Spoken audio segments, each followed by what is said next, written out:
Olá, pessoal. Vamos dar início à terceira aula do curso de MongoDB. Na aula de hoje, iremos falar sobre o formato JSON. O que é o JSON? JSON nada mais é do que um formato leve de armazenamento e troca de informações entre sistemas computacionais. Antigamente, havia necessidade de que sistemas computacionais desenvolvidos em diferentes linguagens conversassem entre si, trocando informações. A princípio, surgiu o formato XML.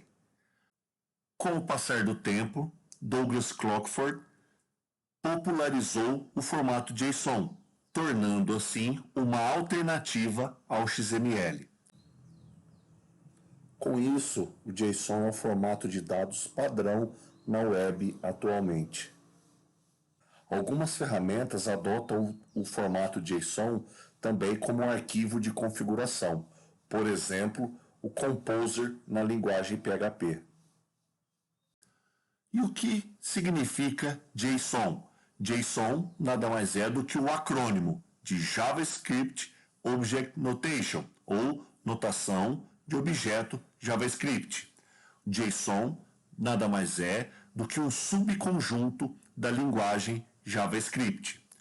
E por ter JavaScript no próprio nome, surge a pergunta: só pode trabalhar com JavaScript? E a resposta é não. No site json.org é possível perceber, é possível observar que existem diversas bibliotecas, diversos add-ons que possibilitam que diversas linguagens trabalhem com esse formato. Então, JSON ele é independente de uma linguagem. Quais são as características do JSON? O JSON ele possui texto simples e, consequentemente, uma alta legibilidade do seu formato texto.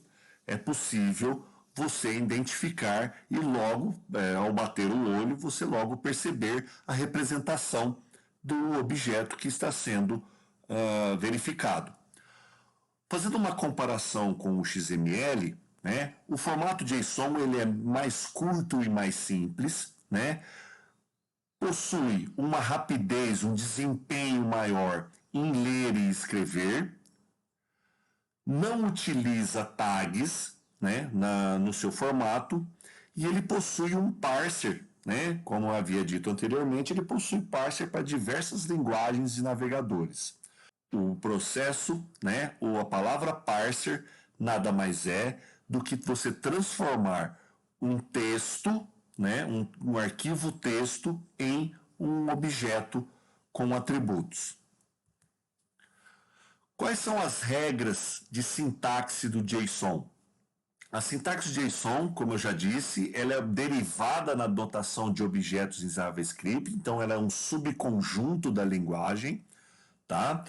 Os dados, né, eles são formatados em pares chave e valor, como logo o exemplo abaixo. Eu tenho a chave modelo underscore carro, separado por 2 pontos, né? O valor que está, nesse caso, o valor texto Volkswagen. Os dados, né? Os pares chave e valor são separados por vírgula, assim como os dados dentro de um arranjo também são separados por vírgula.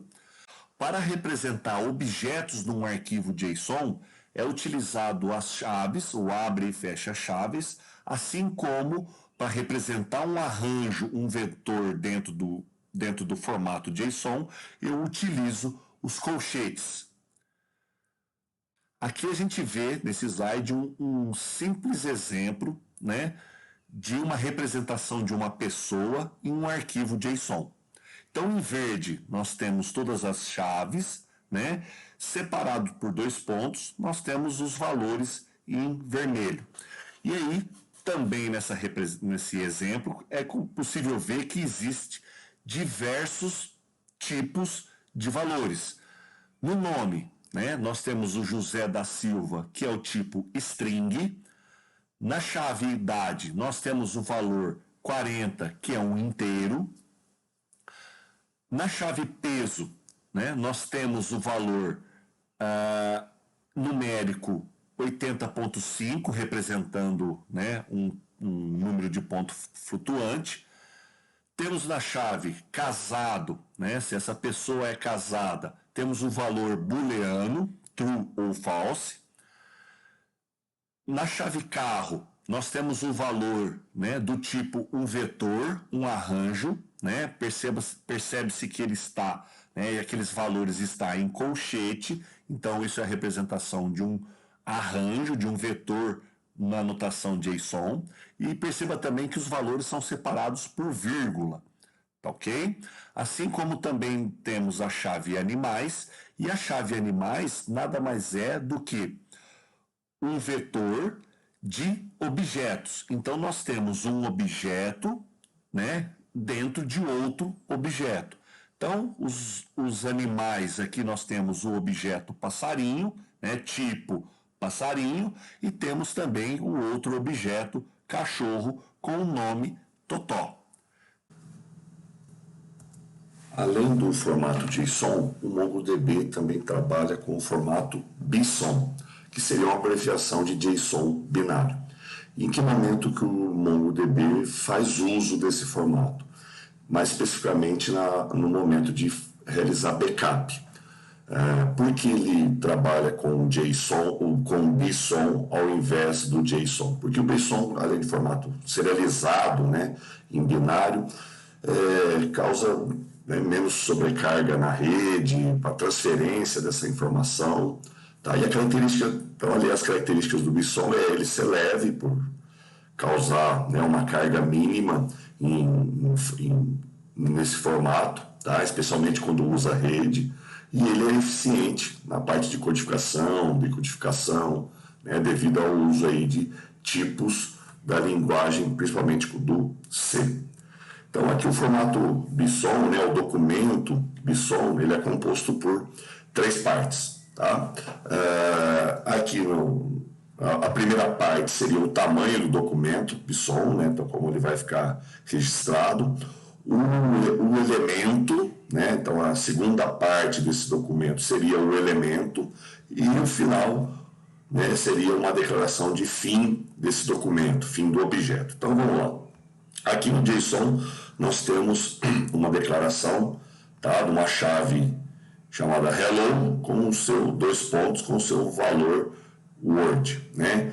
Isso no formato BSON, ele seria codificado, né, transformado para esse conjunto aqui de caracteres, onde cada linha ela tem o seu significado. Então, a primeira linha aqui, claro que está dividido em linhas exatamente para poder comentar cada uma dessas linhas. E claro, né, aqui não está no formato binário ainda, isso aqui seria transformado em zeros e uns, qual seria trabalhado pelo MongoDB. Tá? Então, cada linha tem a sua explicação, explanação, né? Então, aqui no caso, seria, né, um documento de 16K, tá? Acabei mexendo aqui na figura, né? O 02, ele está falando que é um tipo string, tá? Se fosse inteiro, teria um outro valor, se fosse booleano, seria um outro valor aqui, tá? Depois, né, é transformado o hello e coloca um caractere aqui especial para definir final da chave. Depois, posteriormente, né, eu tenho aqui o valor, né, codificado, e ao final o 00 dando fim de arquivo. Eu acho que eu acabei colocando na posição errada aqui. Legal. Então, fazendo uma comparação, né, entre o formato JSON e o BSON, primeiro, né, tem algumas ferramentas de exportar e importar do MongoDB que trabalham no formato JSON, tá? Até porque é um formato mais amigável, fácil do ser humano, né, ler e entender. Tá? Então, existe aqui algumas ferramentas que o MongoDB, e a gente vai ver essas ferramentas nas próximas aulas, quando eu quero exportar, importar um banco de dados ou uma collection, né, eu posso utilizar o Mongo Export ou o Mongo Import para importar o Mongo Import. Se eu quero fazer backup, né, ao contrário de exportar e importar um documento, né, se eu quero fazer um backup da minha base de dados, né, eu utilizo aqui as ferramentas o Mongo Dump e o Mongo Restore. Essas duas ferramentas elas estão voltadas aí para a parte de backup do MongoDB. E aí no backup é trabalhado com o formato BSON. Né? E o formato BSON, a gente vai também ver, ele é composto ali de uma sequência de zeros e uns. Tá joia?